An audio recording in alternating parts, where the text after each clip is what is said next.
Yeah, all right, give it to the next. Give it to the next. All right, run it back up.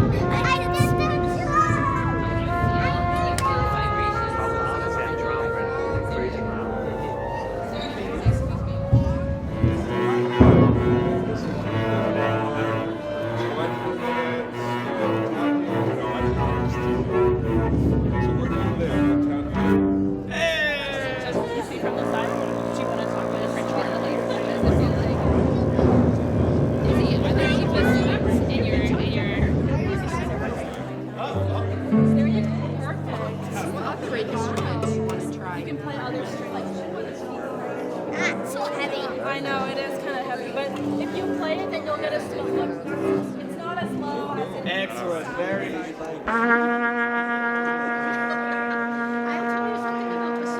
Now you can touch the valves.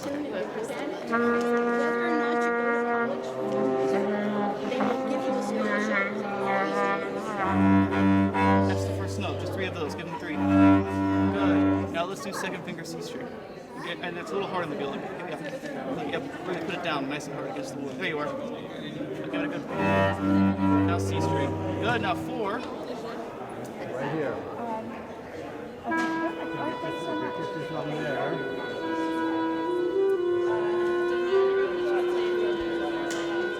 And you have to be able to cover all the holes. You're doing great.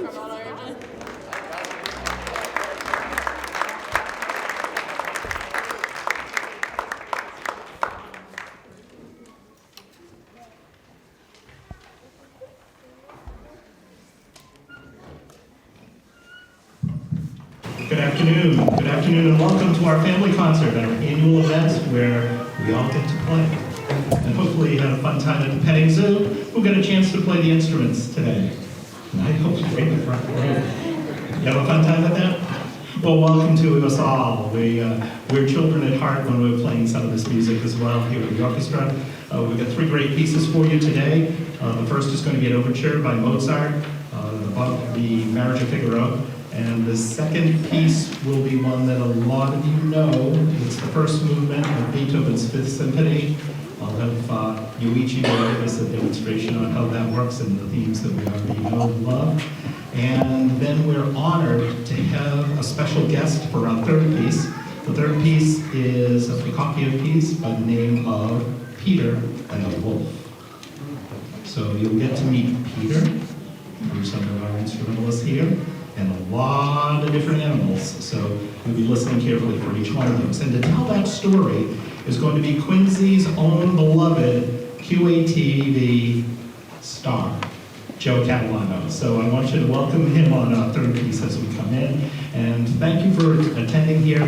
We always have such a great time showing the kids and the adults the instruments that we all love and play. So welcome to our family concert and enjoy the show.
have a fun piece? Okay, I want all the kids to repeat after me. Wolfgang Amadeus Mozart. That's the composer of the piece that we just played. Now the next one is by Ludwig van Beethoven. Okay, say Ludwig van Beethoven. Say it again. Ludwig van Beethoven. Okay, it's pretty good. Now we're going to play the first movement of his Fifth Symphony, and we're going to take apart the orchestra so you can hear each of the instrumental sections by themselves, right? And then we're going to put it back together, right? So we're going to play a little bit from towards the end of this movement so you can hear how the whole orchestra sounds, and then we're going to take it apart. All right, here we go.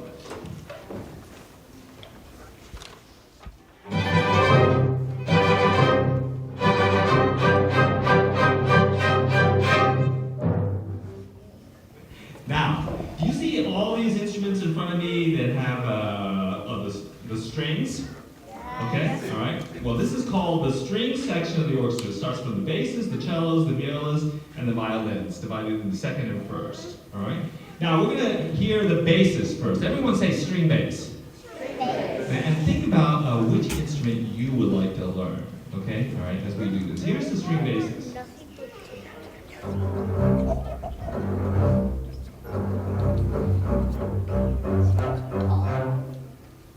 Now here's the cellos.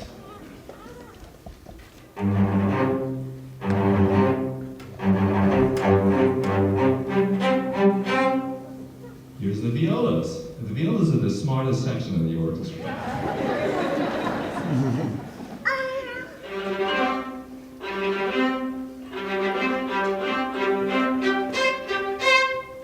Now here's a whole bunch of violins here, divided into first and second violins, but there's no hierarchy. One's not better than the other. It's just that typically that's what's done in orchestras, all right? So here's the violins.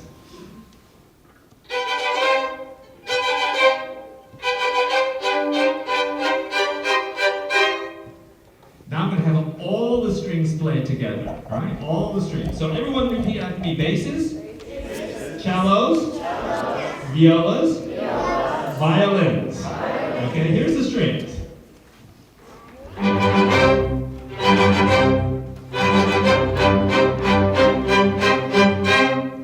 Now next, in the middle there, well, it's called the woodwind sections. All the woodwinds. Can you just hold up your instruments so that they know who you are? Okay. All right. See that really cool red instrument in the back there? We're starting with that. Everyone say bassoons.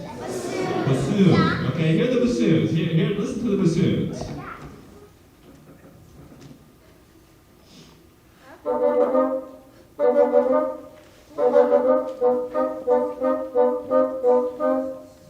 Now the next is the clarinets. The clarinets. And can you show your clarinet? Both of you. Can you guys show your clarinets? All right. Okay. All right. Say clarinets. Clarinets. Here's how the clarinets sound.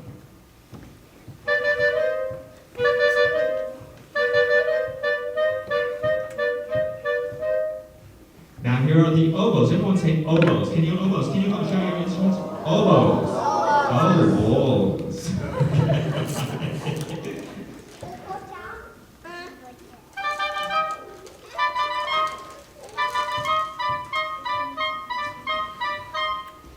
And now next to the flutes. Everyone say flutes. Isn't that pretty? Aren't those pretty?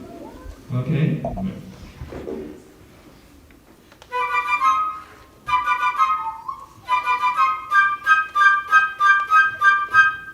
Now I'm going to have all the woodwinds played together. Everyone say woodwinds. Bassoons. Clarinets. Oboes. Flutes. Good. Hear the woodwinds.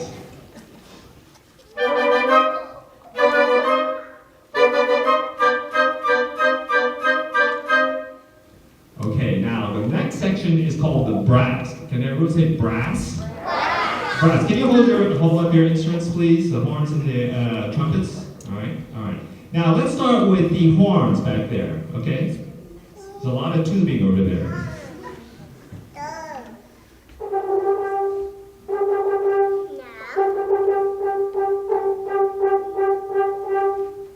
And now here are the trumpets. trumpets. Everyone say trumpets. Trumpets.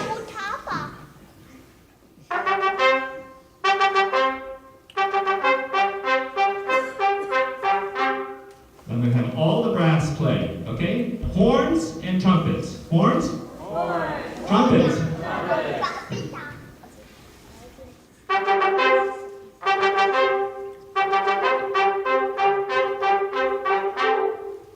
Now we have one last section. It's called the percussion. Can you say percussion? Percussion. This is the group that bangs on stuff, little tinkle sounds, all right? So in this piece, we only have the timpani. Can everyone say timpani? Timpani. Listen to the timpani. You're going to like this. But if you decide to play the timpani, I don't know if your parents will like it. If you practice it at home. Here's the timpani.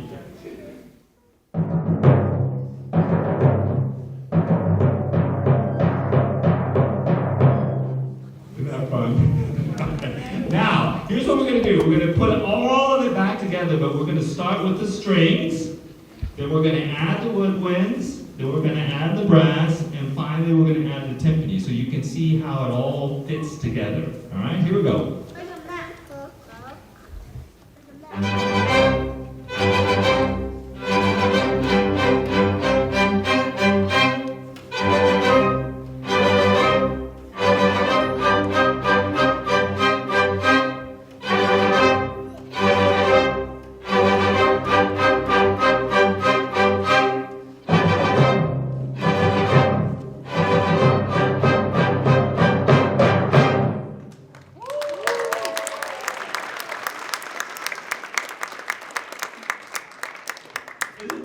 Isn't that cool? I've done this for years, and it never gets old for me. So here we go with the first movement of Beethoven Symphony Number 5.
So, now we are to the last piece on our program. Are you guys ready to hear a story? Can everybody say Peter the Wolf? And can everybody say Joe Catalano? Mr. Catalano of QATV is going to come out and narrate. So can you give Mr. Catalano a big hand, please?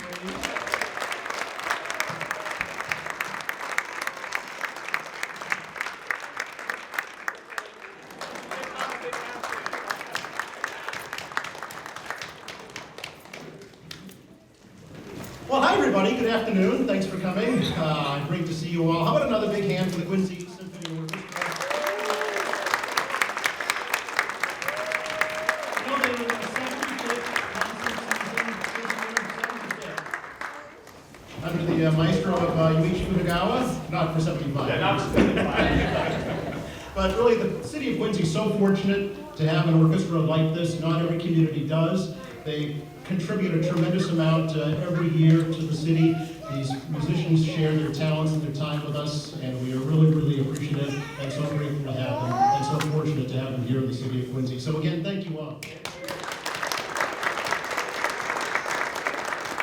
how is the mood for a story today? It's a good day for a story, right? It's kind of cold out, so we'll snuggle in and have a story. The story is called Peter and the Wolf, and it's a story about a young boy named Peter. And he wanders out into a big meadow against his grandfather's wishes and catches a wolf.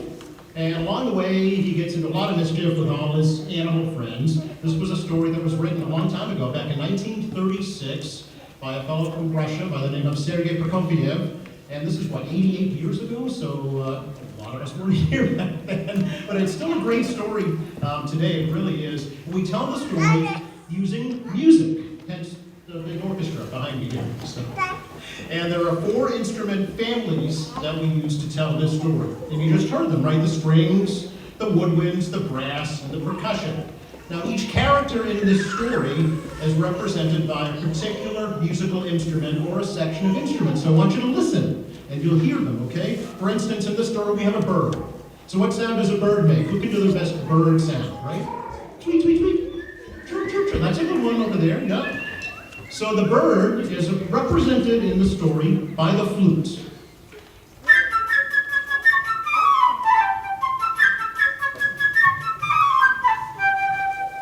Sounds just like a bird, right? We also have a duck in this story. Who can do their best duck imitation? Right? So the duck is represented by the oboe.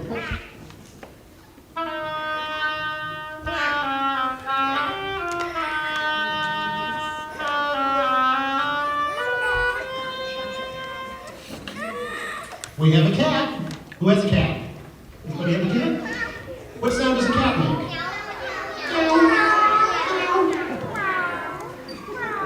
The cat is represented by the clarinet.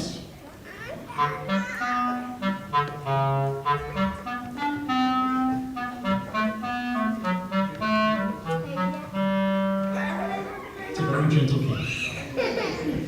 We have grandfather. Is there any grandfathers in the audience today? I bet you there is. Yeah, bring in your grandchildren.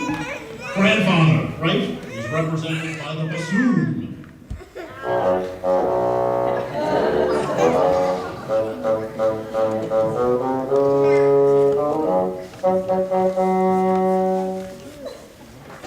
course, we have to have a wolf. We can't have a story of Peter and the Wolf without a wolf. What sound does a wolf make? Right? Well, the wolf is represented by the 3 French horns.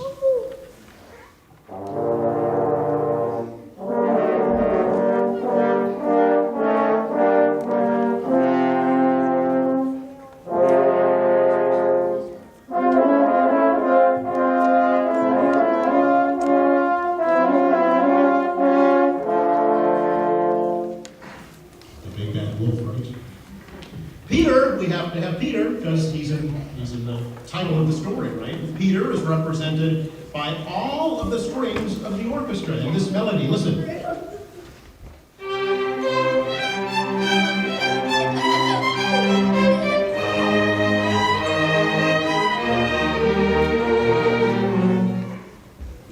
We have hunters in the story, and the hunters are represented represented in this melody in the woodwinds.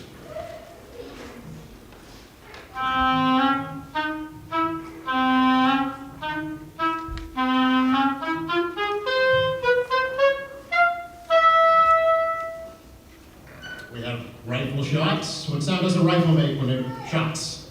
Bang! Bang, bang, right? Boom! Boom! Rifle shots are represented, listen now, by the bass drum and the timpani.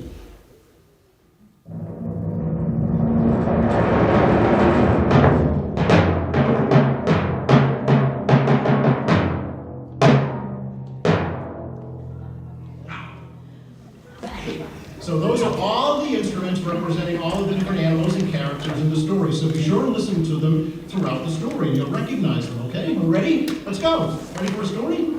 Okay. So, our story begins. Early one morning, Peter opened the gate and walked out into the big green meadow.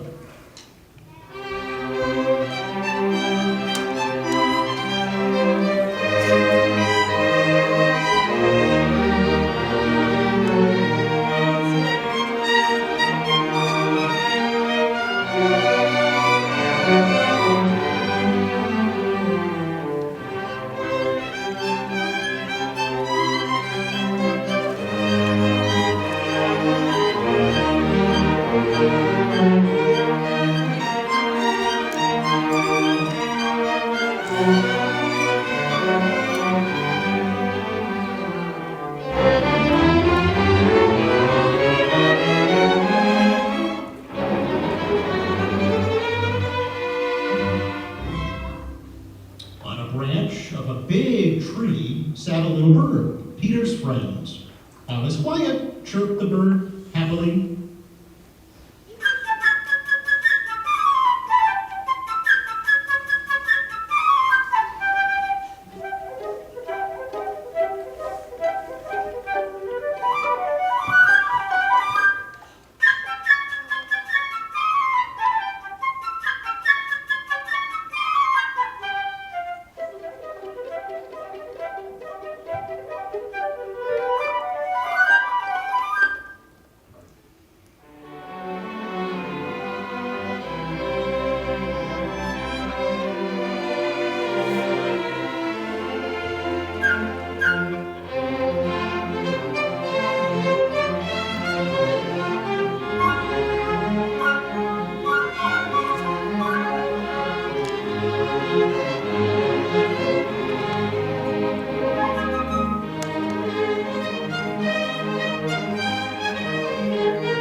Just then, a duck came waddling round, quack, quack, quack, quack, quack, quack. And she was glad that Peter had not closed the gate and decided to take a nice swim in the deep pond in the meadow.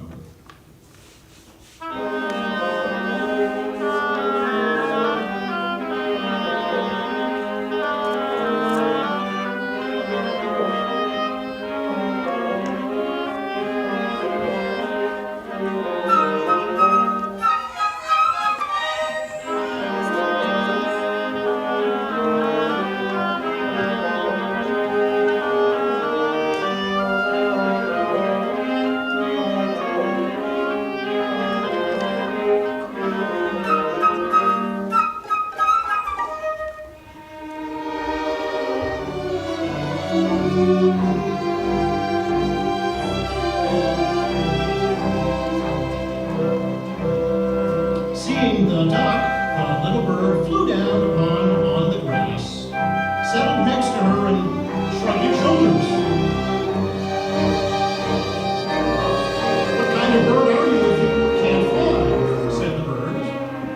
To this the duck replied, "What kind of bird are you if you can't swim?"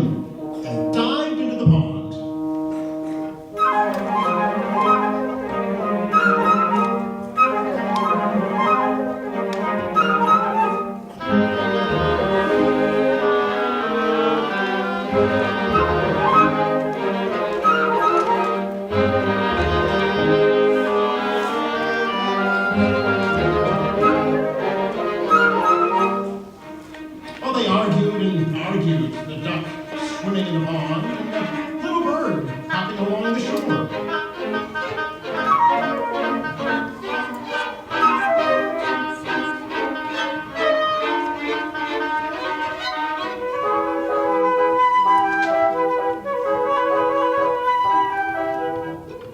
Suddenly, something caught Peter's attention.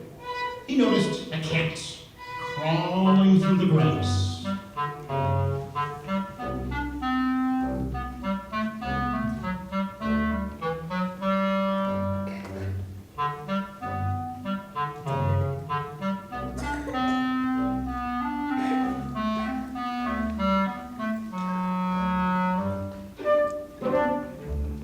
The cat thought, that little bird is busy arguing. I'll just grab it. Stealthily, the cat crept towards him on her velvet paws.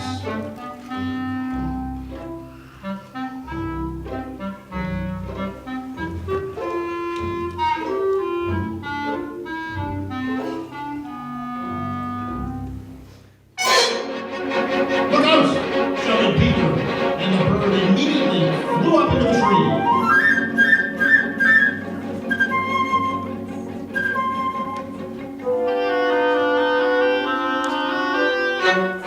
The duck quacks angrily at the cat.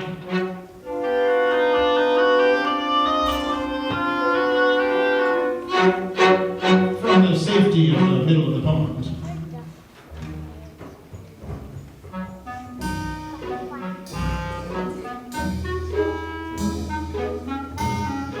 The cat walked around the tree and thought, is it worth climbing up so high?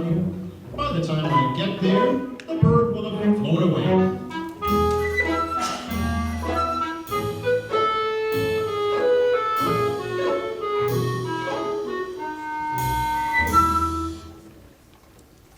Just then, Grandfather came out.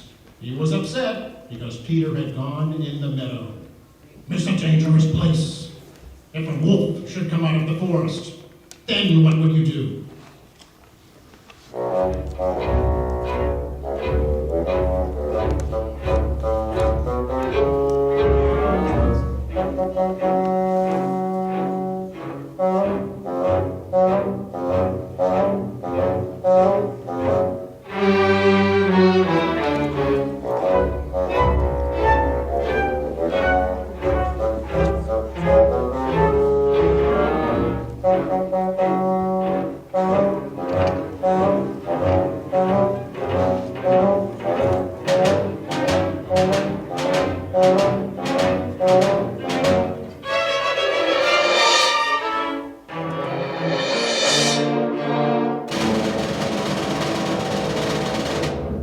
But Peter paid no attention to his grandfather's words. Boys like him are not afraid of wolves.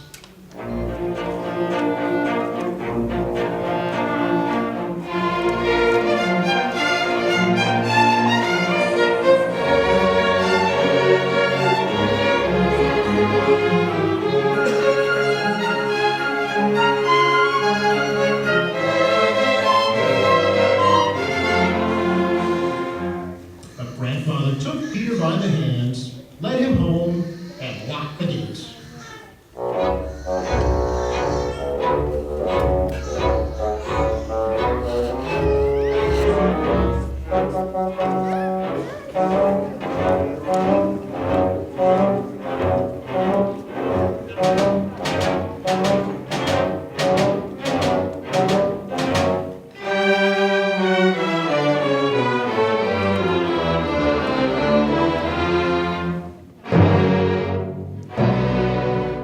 No sooner had Peter gone than a big gray wolf came out of the forest.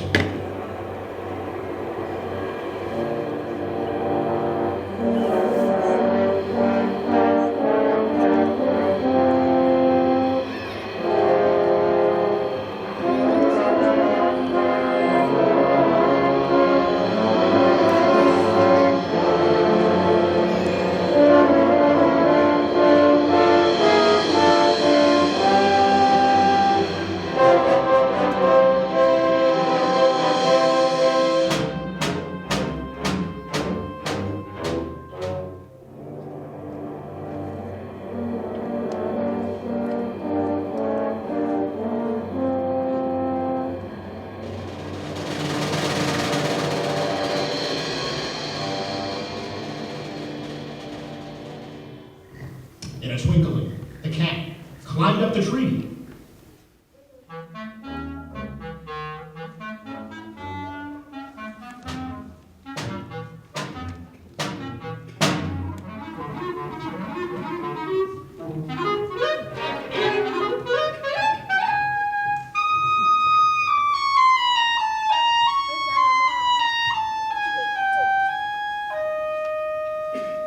The duck quacked, and in her excitement, foolishly jumped out of the pond.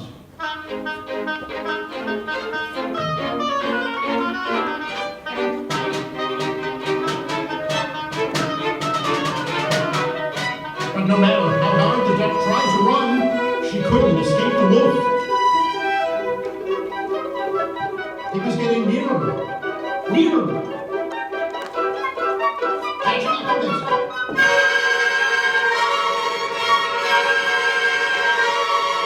Then he got the duck, and with one gulp, swallowed it.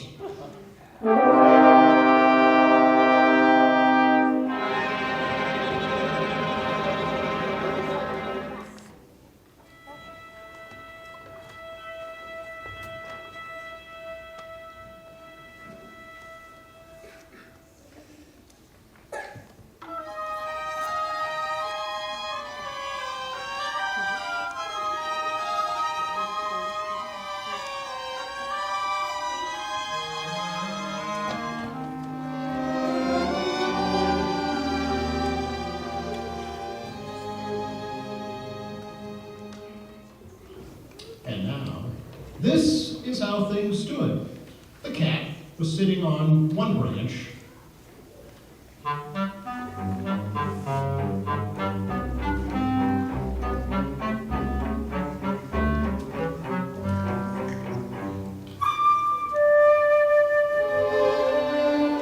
The bird on another.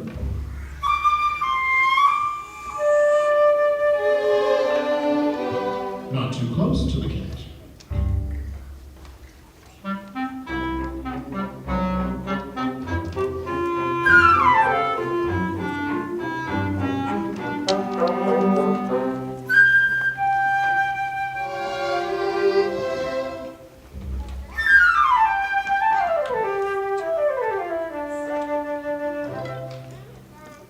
And the wolf walked around and around the tree, looking at them with greedy eyes.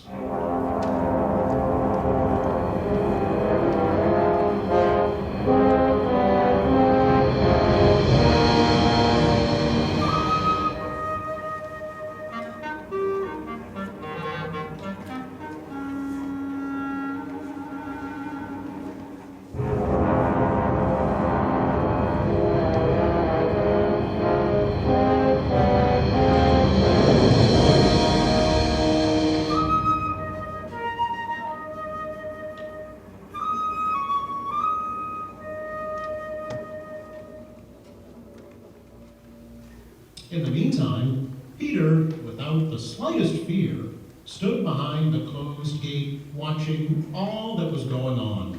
He wasn't afraid at all.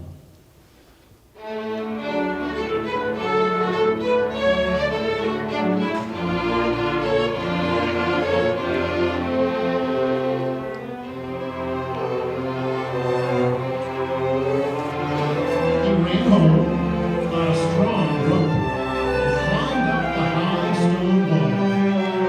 One of the branches of the tree around which the wolf was walking stretched out over the wall.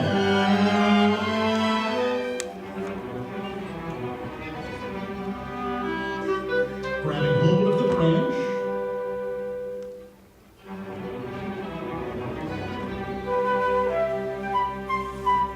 Peter lightly climbed over onto the tree. Peter said to the bird, "Fly down and circle over the wolf's head. Only take care that he doesn't catch you." So down the bird flew.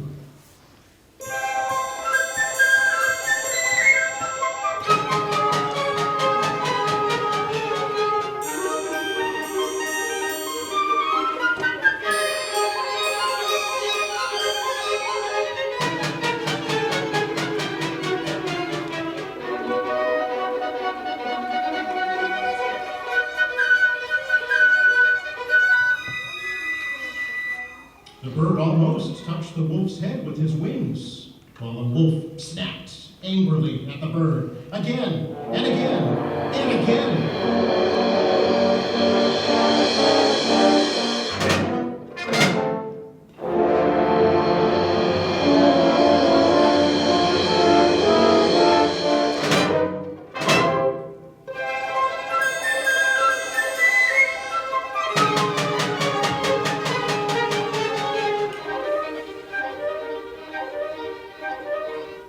How the bird worried the wolf how he wanted to catch it, but the bird was clever, and the wolf simply couldn't do anything about it. The bird was far too clever for the wolf.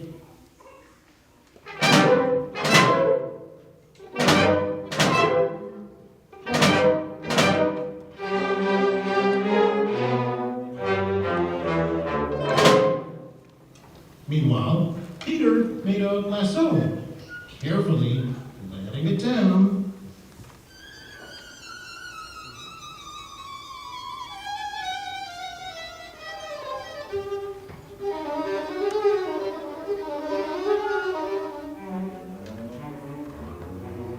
Caught the wolf by the tail and pulled with all his might.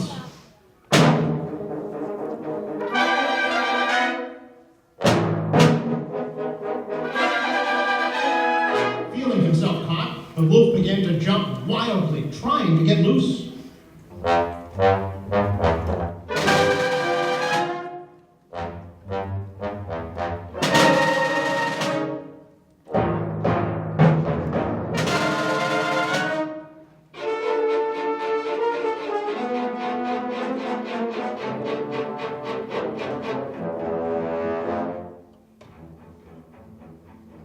Peter tied the other end of the rope to the tree.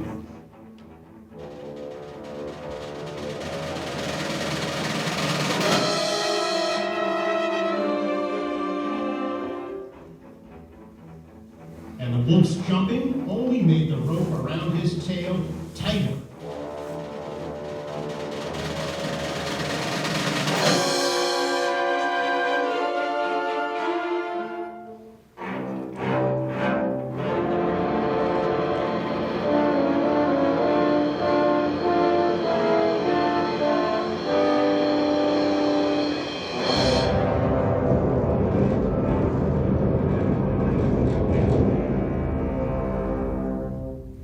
Just then,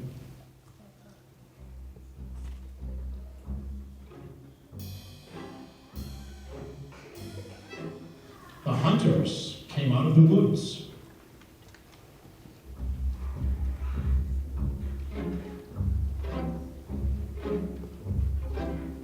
Following the wolf's trail and shooting as they went.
But Peter, sitting in the tree, said, "Don't shoot! Birdie and I have already caught the wolf. Now, help us take him to the zoo."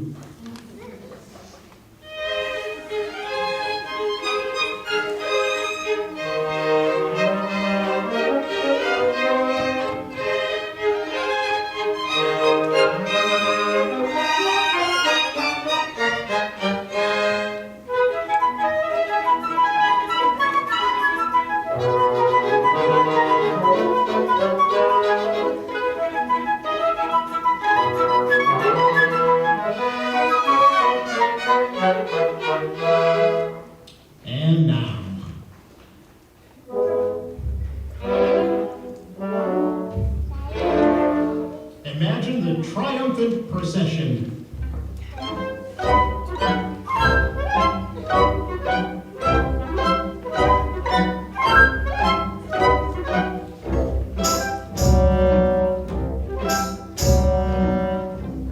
Peter marching at the head.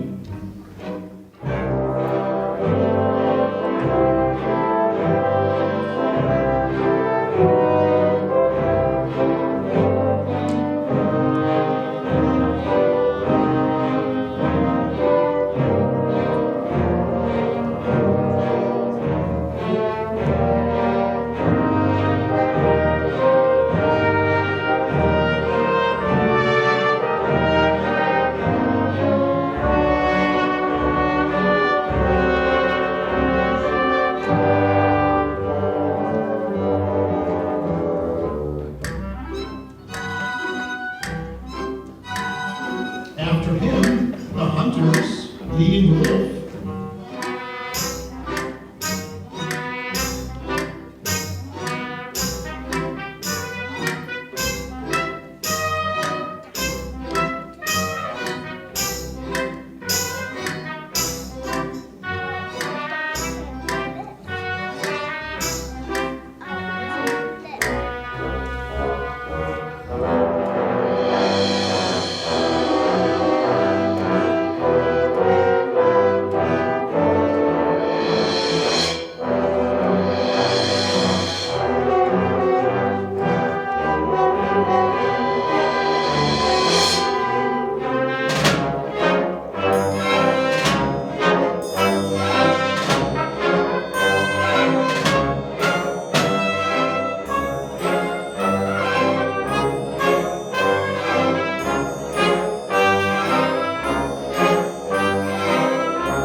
And winding up the procession, Grandfather and the cats. Grandfather shook his head discontentedly. Well, what if Peter hadn't caught the wolf? What then?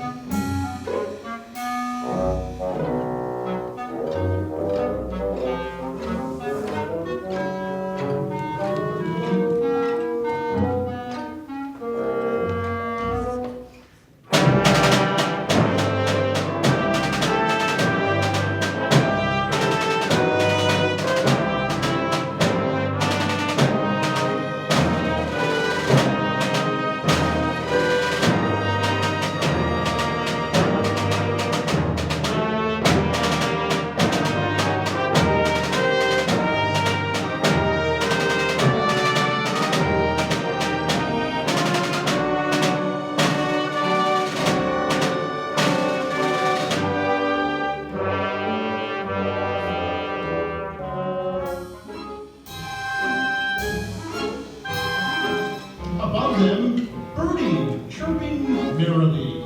My brave fellows we are, Peter and I. Look what we have got.